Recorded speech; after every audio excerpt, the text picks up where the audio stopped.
गॅरेजमध्ये रंगकाम करताना विजेचा धक्का बसून एका 26 वर्षीय तरुणाचा जागीच मृत्यू झाल्याची घटना तानाबाना चौक परिसरात मंगळवारी सायंकाळी 5:30 वाजता घडली आहे. सूरज शिवाजी शिंदे वय 26 राहणार शाहीर वस्ती भवानीपेठ असे मृत तरुणाचे नाव आहे. सूरज हा मंगळवारी सायंकाळी गॅरेजमध्ये रंगकाम करत होता आणि अचानक त्याला विजेचा जोराचा धक्का बसला. तो अनेक वेळ तेथेच पडून होता. ही खबर जेल रोड पोलिसांना समजली असता घटनास्थळी पोलीस हवालदार BS मस्के यांनी पोहोचून सदरचा मृतदेह येथील शासकीय रुग्णालयात सायंकाळी 7 वाजता दाखल केला असता डॉक्टरांनी त्याला मृत घोषित केले. त्याच्या पश्चात एक भाऊ, एक आजी असा परिवार आहे. सूरज हा कष्टाळू होता. तो दररोज मिळेल ते काम करत होता.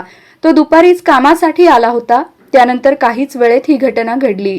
अचानक त्याचा मृत्यू झाल्याने कुटुंबातील सदस्यांनी एकच हंबरडा फोडला. त्याच्या निधनाने शाहीर वस्ती आणि परिसरातील लोकांनी शोक व्यक्त केला.